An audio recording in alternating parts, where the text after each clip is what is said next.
Come on. Once again. Come on. 1, 2, here comes the 5, 6. This ass spit flow like the giraffe or that sits. Come through, take down flag sticks. Is that sick glow like a royal hotness? 1, 2, here comes the 5, 6. This ass spit flow like a giraffe or that sits. Come through, take down flag sticks. Is that sick glow like a royal hotness? So this morning we have a 100-minute workout, an hour 40 minutes. Basically, my coach assigns a workout on an app called Training Peaks. All of these apps are connected to each other. It's connected to my watch, it's connected to my heart rate monitor. And so my functional threshold of power, which is called an FTP, it's currently at 340. And what that means is that I could hold 340 watts for about an hour. You plug that data into what specific workout we're going for. Today is an aerobic endurance, which wants me to stay in zone 1, zone 2 the entire time. That's having me at about 130, 140 maximum heart rate. Today's is 5 sets of 10 minutes at 65 to 70 to 75% of my FTP. So that's going to vary between 220 and 260 watts. It's really easy system here because my bike, you just remove the back wheel, hook it up to the trainer. The trainer is connected to the app, and then the app is connected to Zwift, which is basically an avatar that you're going into a virtual world where I don't have to do any shifting. It's going to mimic any hills, and it will keep my watts. So once I start pedaling, I'm never going to stop. This is a big advantage over if I were to leave right now the house and go downtown in Austin. I'm going to have to stop for traffic. I'm going to have to stop for lights. It's also more safe. Probably not going to get in a car accident here. So that's basically it. Let's get started on the workout.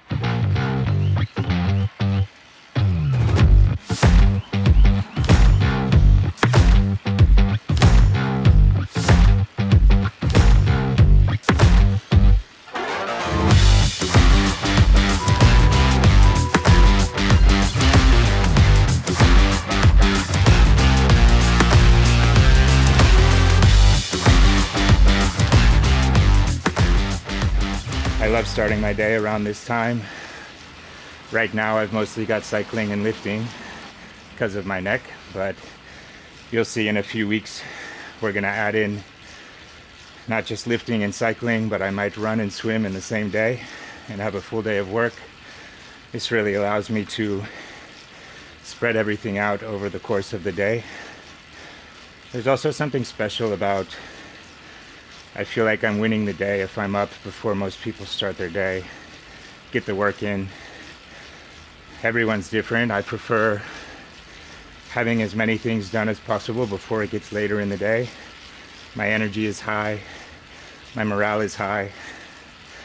One thing I also want to mention is I really try to separate between my emotional feeling and the scheduled workout of the day. If I were to go on just how I'm feeling emotionally, I probably would only do 60-70% of the workouts. So just because I didn't sleep well last night or I'm not feeling very good, it's non-negotiable for me. I'm going to do the workout regardless. And that just gets me in the mindset of, doesn't matter if you're sore or tired, get it done. I've never walked out of a workout and felt disappointed in myself. Always happy for showing up for myself. So you might remember from last episode a few weeks ago that I mentioned I'd be wearing the neck brace for 12 weeks. Really excited to say last week, at only 5 weeks from the accident, I had my first post-op with my neurosurgeon. He walked right in after taking some x-rays, took off my brace and said, "You'll never wear that again." He told me the speed at which I recovered he hadn't seen before. I'm just really glad that I've been putting the right things in my body. I've been getting up immediately since the discharge, keeping my blood active, keeping my muscles active, training around the injury. You will see me varying back and forth between this position, where during the race I'm going to spend almost all of the race in this position because it's more aerodynamic and I'll be cutting through the wind.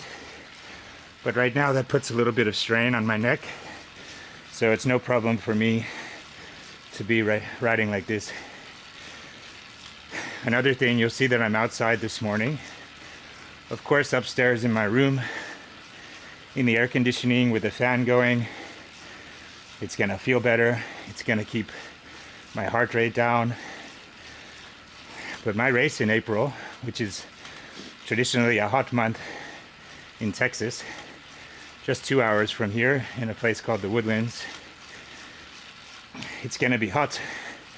So I do some of my rides in the heat to acclimatize, to get my body used to it. Just like somebody might do if they have a ride or a race in the hills at a higher altitude. They're probably going to get some altitude training. My goal for this race, my coach and I have decided we want to race at 300 watts, which with Ironman Texas, because it's a flat course, it's better for somebody who's heavier like me. I weigh 210 pounds right now. I'm going to drop 10 to 15 pounds while trying to maintain my strength in my legs by eating high protein and still lifting. And just all of this cycling I'm doing should keep them strong, encouraging my body to hold on to the muscle. If I'm able to do that, then I will travel at a faster speed at the same watts. So my goal for this race is to get around 4.5 hours for the 112 miles on the bike. That will give me the time that I'm going for. And it's very realistic. I've got some work to do, but we're gonna do it.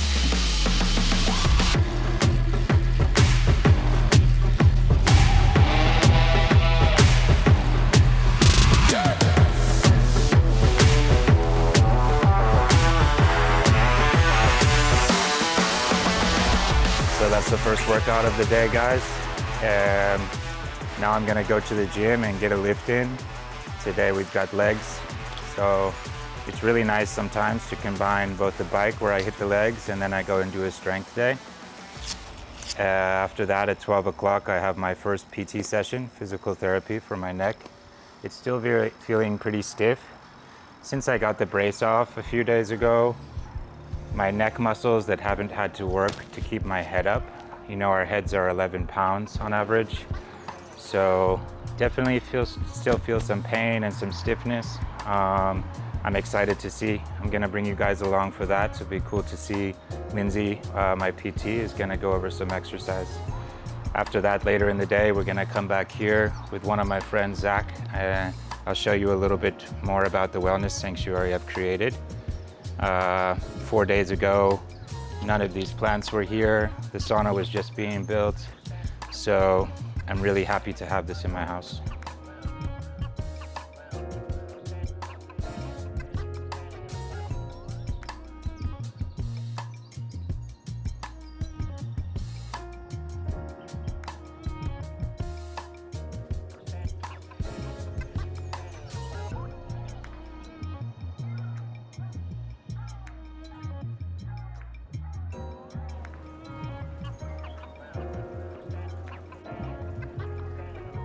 Zack and we met just recently at Carpenter Coffee.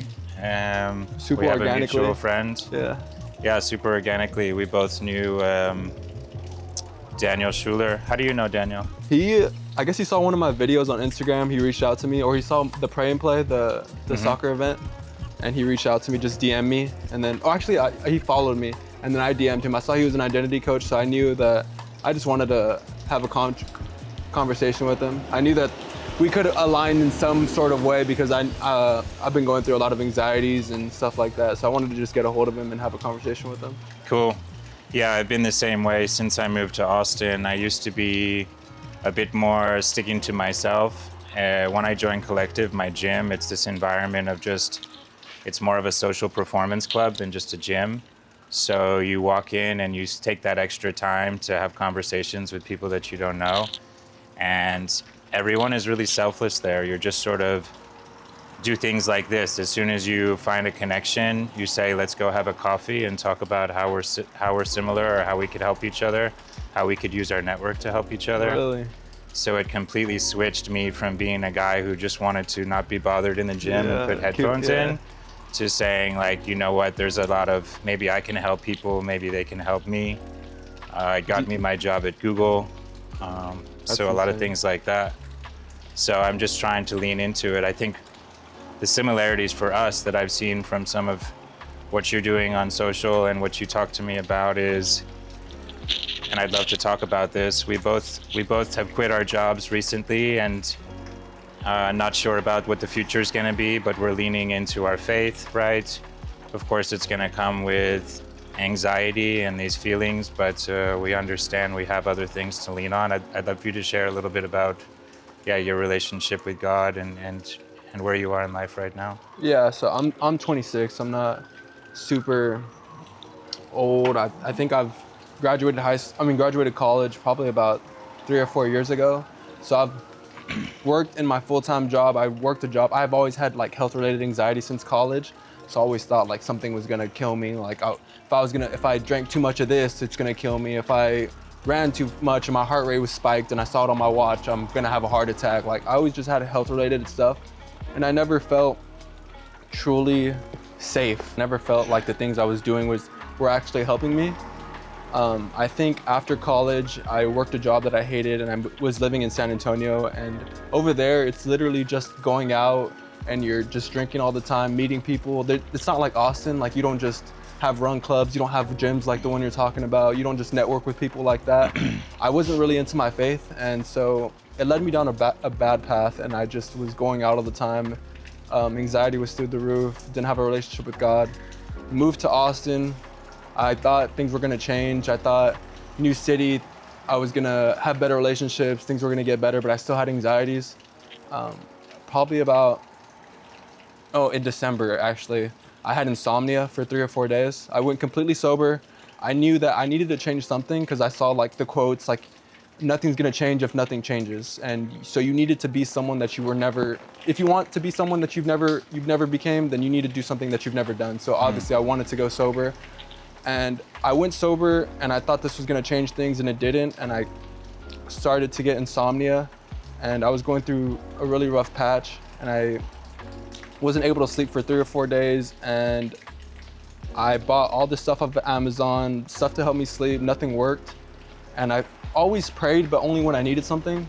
And I opened my Bible on the 4th night, and I was just reading through the New Testament, and I started journaling, and I started writing down what I read and researching the stuff I was reading, because it's obviously not easy to read the Bible. It's kind of hard if you're not used to it. So I was like kind of trying to understand what I was reading. And that night I put my Bible away, turned off the lights, and I was able to finally sleep. And I feel like that peace that I felt that night was just a peace I'd never felt in my life.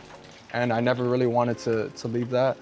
And Incredible. So every day I've just been seeking that daily and building my relationship with that. And I wanted people that were something that I struggled with a lot was feeling alone, and feeling like my anxiety was just specific to me and nobody else felt like the way I was feeling. So that's why I post on my content. That's why I talk to people. That's why I interact with people, because I want people to feel like they're not alone. And then I went through it, and you can get through it, and we're still getting through it together, because I'm not fully healed, but I can pretend to be that person so other people can know that the grass is greener on the other side, and you can get through it. Yeah, I think in my experience, there was this wave of social media where everyone you looked at was perfect and displaying themselves as perfect. And when Pablo and I were discussing, my videographer, were discussing how we wanted this to look, we just really focused on, 1, enjoying it and having fun, and 2, just being authentic. Because I've noticed I'm most attracted to people who are both being vulnerable and just showing their true version of themselves. And I'd like to do the same. And it's not always easy, but I notice the more I put myself out there, people can relate to you better, and you actually realize that there's probably a lot of people going through exactly the same thing as you. Like you and I arrived, it seems like, to anxiety or different things for different reasons. For me, I quit my job at Google last October. At the same time, I left a toxic relationship I was having with my parents, which was sad, but I'm going through therapy right now to try to gain that back with them, and realizing that I can't control them, but I can control myself and maybe approach it from a different way. And then the anxiety for me was, I used to fight in the war when I was younger, and I had some PTSD from the trauma. And I'm finally ready to, back when I was younger in the military, it's more common for them just to say, like, act like a man and tough it out. And that doesn't get us anywhere, because then we just bottle it up. So now it's just an amazing opportunity where I'm just taking time away from work to really heal myself before I move into this next era. Yeah. I'm 40 years old, and I really want the next 40 years to bring back out this playful side of me. And so yeah, I think it's really neat that we both decided, let's remove some distractions, remove the job, and focus on our, for me, my recovery from is not just physical, but also mental as well, And I think that's, mine was a little bit more, they let me go, but I would think it was all on God's timing. With my job, I knew I wanted to quit, and I knew it was just doing more harm than good. I was collecting a paycheck from it, and it felt super comfortable, and it felt like I could work that job for the rest of my life, but that's not what fulfilled me. And I knew there was always something more, and I knew I gained all I could from that job, but I got into a car accident. I drive for them. I'm on their insurance. They had to let me go. It was just whatever. And now I'm in a place where I'm in the unknown. Like, I don't know what I'm gonna do. I don't know how I'm gonna, for the next 6 months, how I'm gonna get paid, how everything like that. But I'm just focusing on one day at a time, learning to actually trust God, because I feel like there's a difference between saying you trust God and then actually like trusting Him and enjoying the present. And being very present is what has helped me, like through my anxieties, I was actually talking to my therapist, and they were saying like my anxiety is kind of relatable to a PTSD. Not like. No, go for it. Yeah. But basically, like, I'm always looking for, whenever you're in the war, you're always looking for, there's always like someone putting a gun at you. And so with my health related anxiety, I'm always looking for something to freak out about. Like, oh, I'm gonna eat this, it's gonna make me feel a certain way. And so I kind of go out through, or I used to go out through my day to day and always look for something to freak out about. So having to retrain my brain to be okay and know that I'm safe, know that I'm in an environment that's safe, this food is gonna be healthy for me, this drink is gonna be healthy for me, like I'm gonna be okay, has caused me to retrain my brain and try to feel safe in my day-to-day stuff. Yeah, I have, even aside from the war, I can really relate to, I needed to identify my triggers, and I don't know if you've heard of Joe Dispenza, a neuroscientist. I've heard of him, yeah. He's basically meditated his way through his spine so that he wouldn't have to have spinal fusion, and he was helping me understand our thoughts are forming these neuron bundles. For me, coffee is a trigger, caffeine is a trigger, or alcohol was a trigger, because it has the same symptoms of what happens to me during a panic attack. I don't know about you, but my chest, it started happening out of nowhere when I was 32. My chest got really tight, my heart rate goes to the roof, I get tingly fingers. So when I drink a lot of caffeine, also my heart rate goes up. So it's kind of like that fight or flight parasympathetic snaps in just because I'm having a cup of coffee. Yep. But after doing you mentioned being present, that's why I've invested in putting a sauna and a cold plunge, because jumping in that cold water makes me very present, and we're gonna get there in a minute. But sauna as well, that seems to be when I feel the most centered, when I can have a conversation with God, which is all new. But I've noticed the more distractions I remove and I put myself in silence, like the better of an access point I can have. Yep. And my aunt's a life coach, so she's told me that silence is where God is. So we can be distracted, we can go through all these other things, but that's not where God is. God is where it's silent, and we can actually sit in our silence and be okay. That's where God is, and that's where we need to find Him. And I feel like that's the season I'm in. I love it. I think one of the things that I'd like to talk about in this series is just redefining. I think we're in a phase where we're redefining what it means to be a man and what masculinity is. For me, at least, coming from this background of military and government work, and having a different posture. But I think it's really important to have a feminine energy as well, and to be comfortable talking about your feelings.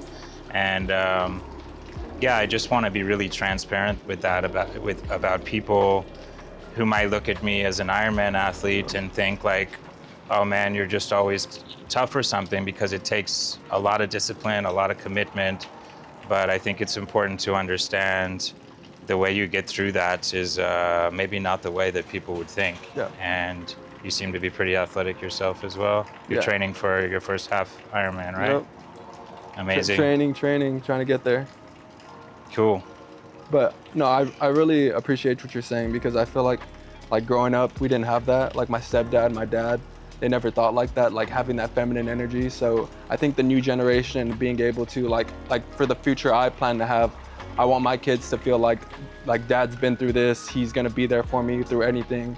And I think that you have that same mentality. Like if your kids are going through something mentally wise, you're not gonna just tell them like toughen up, like things like, I know how hard mental health is, and I know how important it is to be able to have those emotions and be keen to what makes them feel better, how are they gonna get out of this, rather than just pushing them into the next step. Yeah. So that's super important. Yeah, and I think that takes us working on ourselves. My mom told me something a while ago when my friends were starting to get married, and she told me, just because you're not married and you don't have kids doesn't mean that the work you're doing on yourself isn't preparing you for that future role as a husband or as a father. And that always stuck with me, of like, even, and that's been interesting with God as well now, because I'm learning that I always thought all of my thoughts were my own, and I'm just on this journey by myself. Yeah. And something that kind of scared me a little bit, I grew up with an atheist parent, and I was kind of closed-minded about religion. But something that turned me onto it recently is realizing I thought I would lose my freedom by having to follow all these rules, or by going to church. I didn't really understand.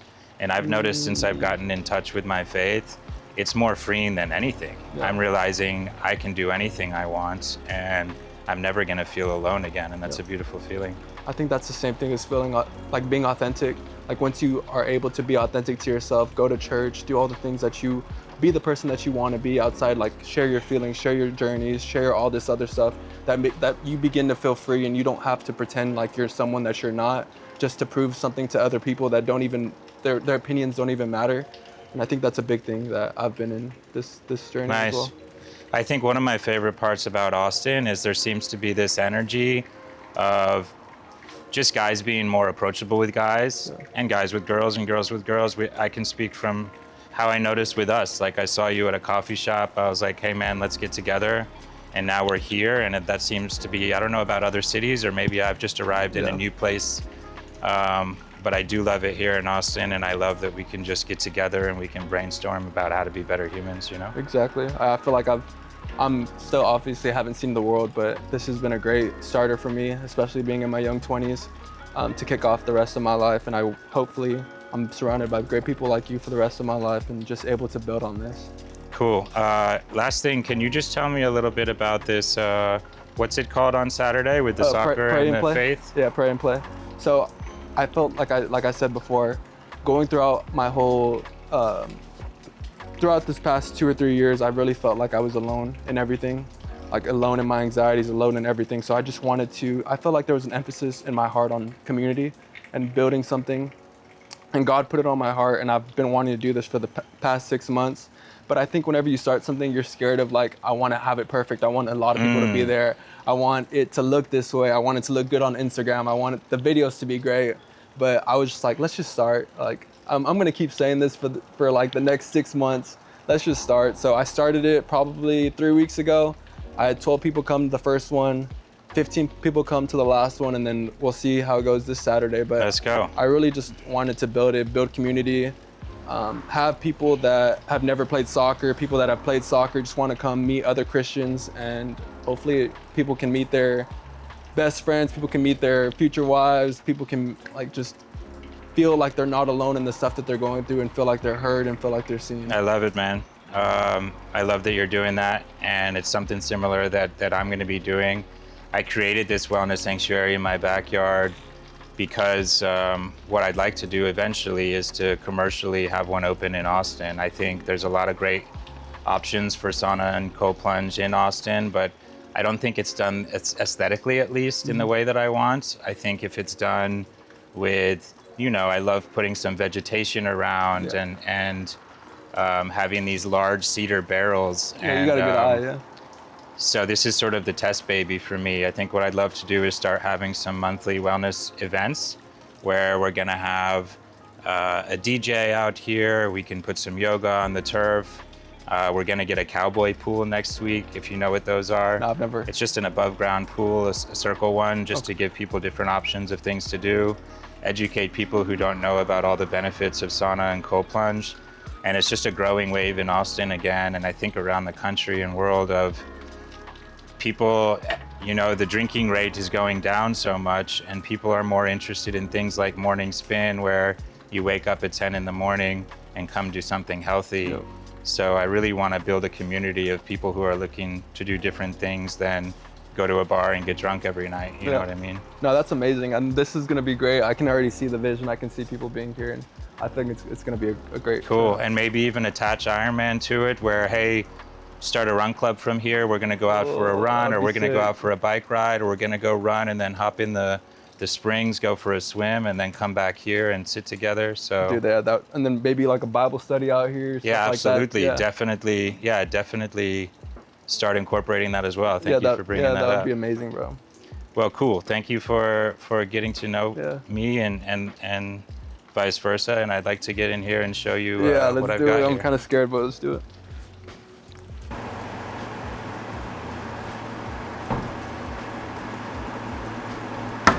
So the cool thing about this sauna is, you know, at Collective and other places, they've got infrared saunas, or they've got a traditional dry sauna.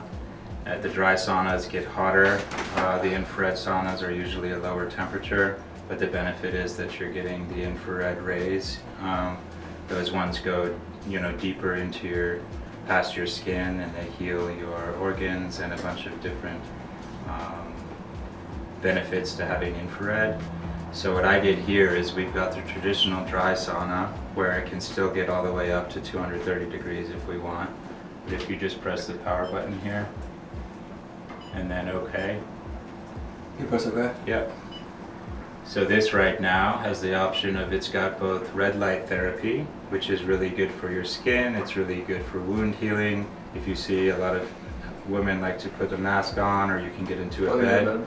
So this is red light therapy. Also, there are infrared rays, and then we also have the benefits of the heat of the sauna. So it's kind of a trifecta. And yeah, I just figure why not hit it from all the areas. Yeah, that's insane. Does this bring off heat as well as like a Yeah, absolutely. So I can only have it maybe at 175 degrees in here, because you also feel there's a big difference. You can probably feel it. Even you can come in here and not even have the sauna on and just have the red light therapy, and you'll feel the heat from the rays generated. It's probably how you're healing so quick. You know, it's one of the reasons. This is why I wanted to share this sauna and cold plunge probably twice a day now. I used to do it maybe a few times a week, but when you've got it in your backyard, it's easy. It's easy. I just wanted to, this has been a dream that I've wanted to build for a long time, and one of the reasons I got a bigger one instead of a personal is just because of things like this. I want to have people over and to be able to connect. And, enjoy it with other people. Enjoy it with other people, yeah. Nervous. You've got stairs down on the other side. Don't worry, it's not too bad. We're around 50 degrees. You can turn around so you're facing the stairs. And then it's going to go almost up to your neck, so just go down.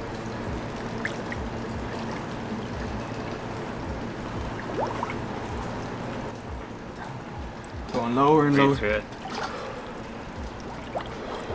There you go. Nice. So one of the reasons I wanted to get this barrel is for big guys like us, when you get into an ice bath, Yeah. you're like this and you're pushing out half the water. And it's just, I feel like this experience when you've got the things to look around you and you can just be standing, it feels like a different experience, yeah? Yeah, I think the one at Lifetime, like you just try to crawl into it a little bit, like try and bring your 'Cause they're all slowly. tiny. I mean, you're kind of sitting on something, so you're kind of just slowly trying to bring your body into it. But Yeah, this is different. My mission is to keep all of my plants alive. need one of these at home. That's all I'm saying. Need one of these at home eventually one day. Living in the moment. Yeah, and I noticed last time I was there, it really made you talk to your neighbors because you're not talking to anything else, you know?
Hey guys, so yesterday I started my first physical therapy.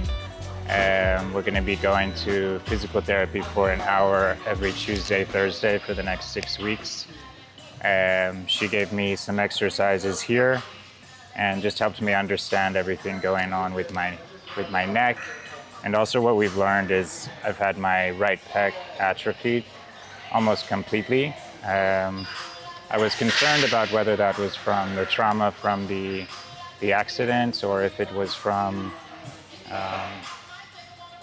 the fractured sternum. But what it turned out to be is when I had my spinal cord injury, the compression on my nerves ended up stopping sending the signal, the electric signal that allows my muscle to contract.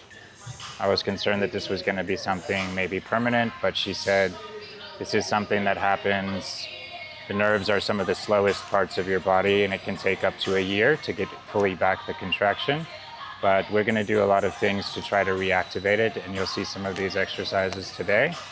Additionally, my chiropractor here will be putting needles with electricity conducting, and that will just help remind my pectoral muscle how to recontract.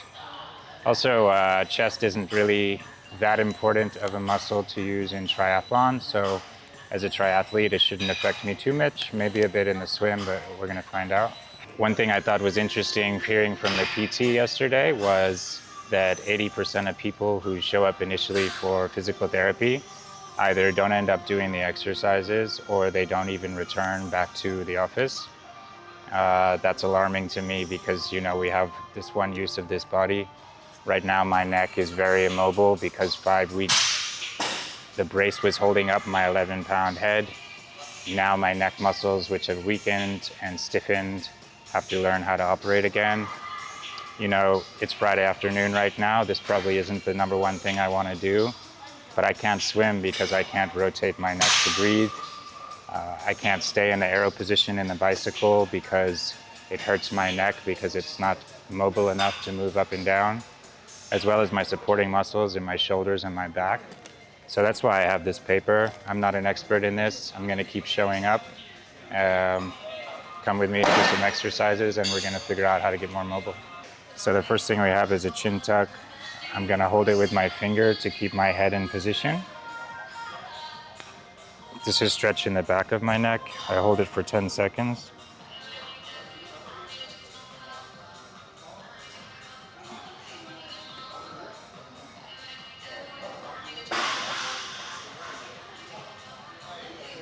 I can really feel the tightening in the back of my neck.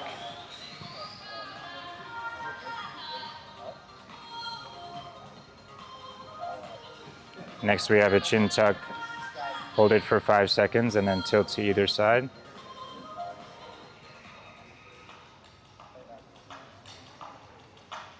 I feel this one along the right side of my neck, so not just the back.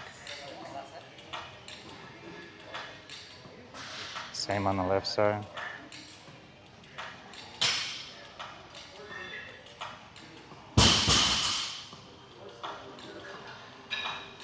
Yeah, it's not pain, it's just a real tightness. I'm doing this several times a day, every day. The good part about seeing the PT when I see her on Tuesday and Thursday is she can make sure that I'm using the right form, that I'm not allowing my head out of position, my body out of position. Okay, the next one is using the foam roller. This is to get an arch in my back and allow for some extension. First thing I do is snow angels. Can really feel it in my shoulders. My shoulders got pretty tight. It's the thing with the spinal cord injury is everything is connected.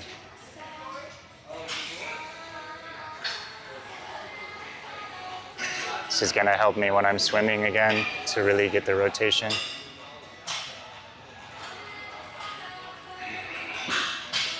The next one we work on is the scissors. Again, just a lot of tightness in my shoulders from the injury. Spinal cord is just sending nerves out, especially in the C5, C6, 7 that I injured. It's controlling the nerves going to my chest, to my neck, to my shoulders, to my back, to my traps. So those have been inactive for so long. And the last one we do is for my right pec, because as you can see, it's much smaller than my left. So we're starting with light weight, keep my elbow all the way extended, really focus on the contraction. It's not my arm that's bringing it up, it's strictly my pec. Okay, now we have a seated thoracic extension. This one, my thoracic is really tight, as you're gonna see. I put my hands behind my head as support because my neck is not very strong for this. I'm just gonna start in the down position and I come up as high as I can. I think for a normal person without an injury, they can look a lot higher up into the sky, into the ceiling. Right now, this is really limited. I can already tell this is gonna be a huge limitation for me swimming. I haven't gotten back in the pool since my injury, but I can tell for things like this, it's really gonna have an effect on my swimming form. I'm glad we still have 7-8 months before the race because swimming's gonna move slow. These things are a little bit boring and a little bit painful, but I promise you, these are the most important things that are gonna allow me to return as an elite athlete and become an elite athlete in this sport, is really focusing on recovery. Even as a healthy athlete, recovery is the fourth sport of triathlon, as my coach taught me. Okay, the sixth and final one we have is horizontal shoulder adduction.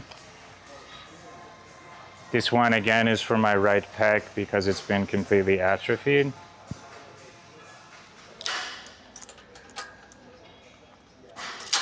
I'm starting with the weight pretty low. First one is with it at shoulder height, so I'm coming straight across. Really just focus on activating my pec. That should be the only thing during the work. I can really feel how weak it is. If I were to do this with my left arm right now, I could do 3 or 4 times the weight.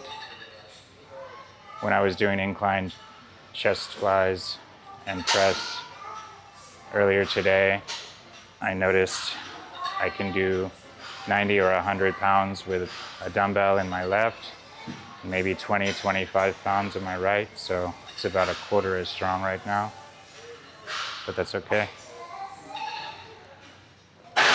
Now we do it from same thing, but from low to high.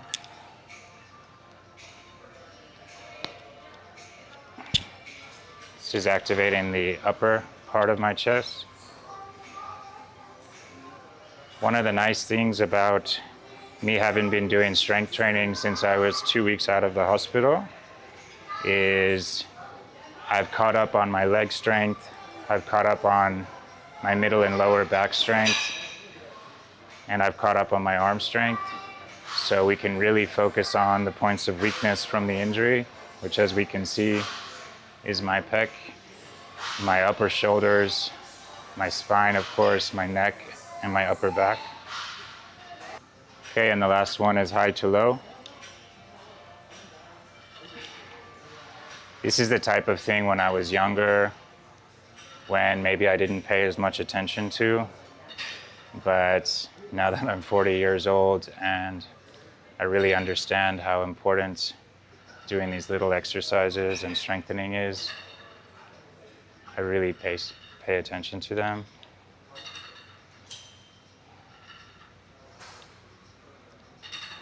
My PT told me that in 6 to 8 weeks I should have significant strength. And we'll see how the electric pulse is as well. So that's it, guys. Those 6 exercises I'm doing every single day, at least once. Plus I meet with the PT Tuesday, Thursday.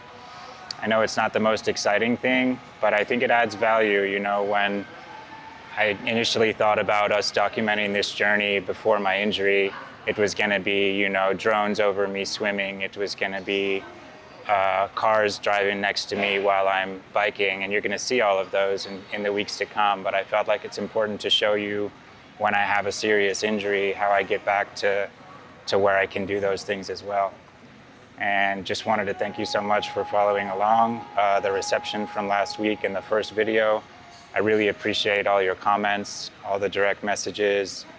It's really helping me understand, you know, where we can take this, what we should focus on. Me and my videographer, Pablo, we're learning as we go. And I learn from you guys just as much as I learn from my coaches, my PTs. So I'm excited to see what we're gonna make of it. Please subscribe, and I'll see you next week.